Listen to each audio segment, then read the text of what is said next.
তো আজ কোনো রান্নাবান্না বা রোজকার কাজ তোমাদের সাথে শেয়ার করছি না। আজকের ব্লগটা একটু অন্যরকম হতে চলেছে।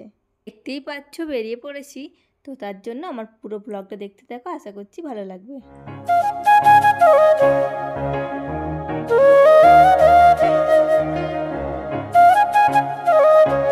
আমার অনেক দিনের ইচ্ছে জানো তো, আমার ছাদ ভর্তি ফুলের বাগান থাকবে, মানে ছোট্ট একটা আর কি ছাদের মধ্যেই বাগান করব। সেই ফুল বাগানের মালিনী হব আমি। তো ফাইনালি কিন্তু সেই দিনটা চলেই এসছে বন্ধুরা। জানি না কতটা কি নিয়ে যেতে পারবো এখান থেকে, তবে আমরা কিন্তু ফাইনালি চলে এসেছি একটা নার্সারিতে কিছু গাছ নেওয়ার জন্য। তো তোমরা দেখতেই পাচ্ছ এখানে আমরা পৌঁছে গেছি। কিন্তু তোমাদের দাদাভাই কিন্তু প্রথমে যেতেই চাইছিল না, তারপর অনেক কাঠখড় পোড়ানোর পর রাজি হলো জানো তো। আর আজ না ওর ছুটিও ছিল, তাই ভাবলাম যে এই সুযোগ কিন্তু হাতছাড়া করা যাবে না একদমই। আমরা এখন চলে এসেছি নার্সারিতে, এখানে কত গাছ দেখে খুবই ভালো লাগছে। আর এই গাছ খুব বড় বড় হয়ে গেছে থেকে থেকে। আর ওটাতে তোমরা দেখলেই চেরি গাছ। তো চলো এখন কি নেব, গাছ কি আছে। আমি অ্যাকচুয়ালি ফুল গাছ নিতেই এসেছি, তো দেখা যাক কি ফুল গাছ আছে। আর আজকে যেহেতু ছুটি ছিল তোমাদের দাদাভাইয়ের, তো তার জন্য না আমি সকাল থেকেই প্ল্যান করছি, কিন্তু এটা তোমাদের দাদাভাইকে কিন্তু একদমই জানাইনি। তো তারপর দুপুরে খাওয়া দাওয়া সেরে তো রাজি করিয়ে বেরিয়ে পড়লাম আর কি।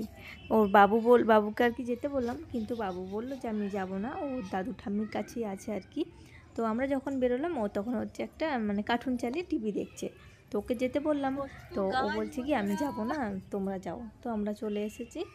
তো তোমরা যদি যেতে চাও এখানে এই নার্সারিটাতে, তাহলে কিন্তু অবশ্যই ভিজিট করতে পারো বন্ধুরা। এই নার্সারিটাতে এমন কোনো গাছ নেই যে নেই। তো প্রচুর পরিমাণে গাছ ছিল, প্রচুর ভ্যারাইটিস গাছ ছিল। তো আমি তার মধ্যে থেকে কয়েকটা নিয়েছি, বেশি নিইনি, তো বেশি নিতেও পারিনি।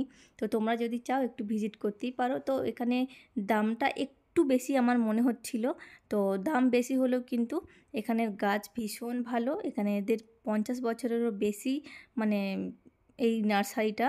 তো ওনাদের সাথে কথা বললাম, ওখানে একটা বোর্ডও মারা ছিল দেখলাম।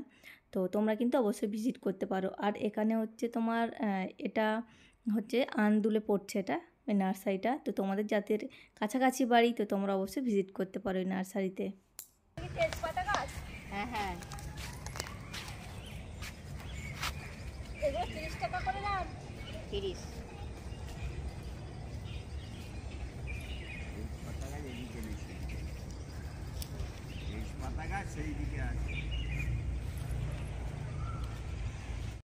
তো ওদিকে কিন্তু আমি প্রায় দুটো একটা গাছ নিয়ে নিয়েছি। তো নেওয়া হয়ে গেছে কয়েকটা গাছ আমার। তো ওদিকে সব মানে জড়ো করে রাখছে যে যার আলাদা আলাদা করে। তো তোমাদেরকে অবশ্যই দেখাবো কি কি গাছ নিলাম। গন্ধরাজ লেবু দেখতে এসছি এখন আমরা। তো গন্ধরাজ লেবু দেখবো, আমাদের আর কারখানার ওখানে আর কি লাগাবো গন্ধরাজ লেবুটা। ছাদে তো হবে না এটা, তো লাগাবো। এটা কি গো, থারকুনি পাতা নাকি? না না, তাহলে কি এটা? কি গাছ?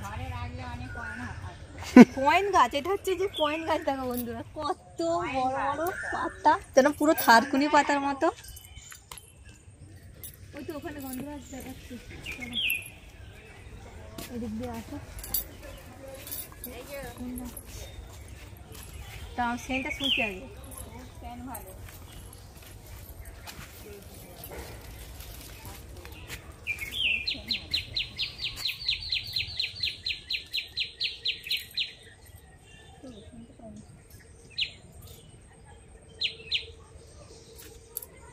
কিন্তু পাতা পাতা কিছু নেই একটু।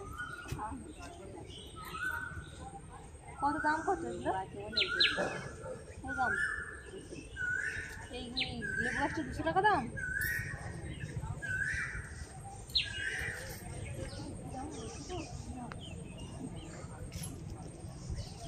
হবে দাম, কিন্তু বড় বেশি হয়ে যাচ্ছে। 200 টাকা ওইটা। এটা পাতাগুলো সাদা সাদা লজ্জাবতী, দু রকমের আছে কি? এই দেখো, এই দেখো পাতাটা ছুঁয়ে দিলেই কুমড়ে যাবে। আমি বলতে পারছি না কি করবে। হবে তো।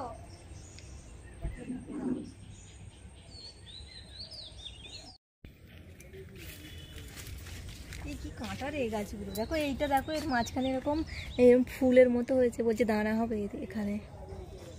কি বড় গাছটা, আর কাঁটা কাঁটা গায়ের মানে চারিদিকে ফুটছে, কিন্তু এটা কোনোদিন দেখিনি, এই ফার্স্ট টাইম দেখছি। তো এখানে এসে না আমার পুরো চোখ ধাঁধিয়ে যাচ্ছিলো বন্ধুরা, যে কোন গাছটা ছেড়ে কোন গাছটা নেব, মানে কোনটা নিয়ে যাব, কোনটা নিলে ভালো হয়। তো এরকম আর কি একটা ব্যাপার হয়ে গেছিলো, কনফিউজ হয়ে গেছিলাম আমি বলতে পারো। তো চলো, এখানে দেখো মানি প্ল্যান্টের গাছ আছে, তো এটা দেখছিলাম একটা নেওয়ার জন্য।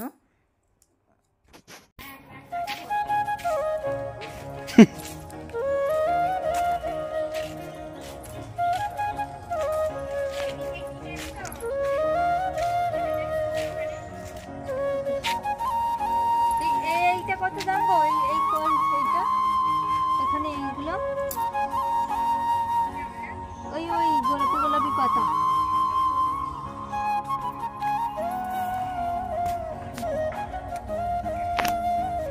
কি এগুলো? এটা কি কি ফুল বলে? কাঠ চাপা বলে। একটা সাদার উপরে হয় না, সাদাটা নেই, সাদার উপরে সেটা কোথায় আমরা দেখতে পাই। তো এই যে দেখো বন্ধুরা, কত আম হয়েছে গাছটা, একদম হাত বাড়ালে কত ঝাঁকা ঝাঁকা আম। মনে হচ্ছে 2-4টে পেরে নিয়ে যাই ঘরে খাবো, এটা পারতে ইচ্ছা করছে কিন্তু না, বকবে না। প্রচুর আম হয়েছে গাছটাতে, প্রচন্ড আম বাবা, সত্যি এরকম দেখিনি।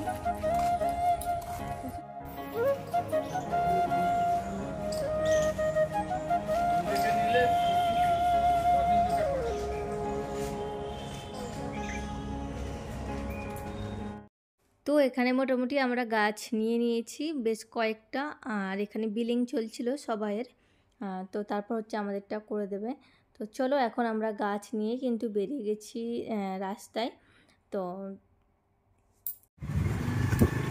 আমাদের তো এখন গাছ কেনা হয়ে গেছে, এখন বাড়ি যাচ্ছে, প্যাকিং করা আছে, কী কী গাছ নিয়েছি তোমাদের সাথে অবশ্যই শেয়ার করবো। চলো এখন বাড়ি যাই। আমাদের দাদাভাইয়ের কাছেও রয়েছে কিছু গাছ সামনে, স্কুটির সামনে, আর আমার কাছেও আছে। চলো, গাছগুলো কোথেকে নিয়েছি সেটাও তোমার। চলো বন্ধুরা, আবার তোমার সঙ্গে দেখা হচ্ছে নেক্সট ব্লগে। ততক্ষণে কিন্তু সবাই ভালো থাকবেন, সুস্থ থাকবেন, টাটা।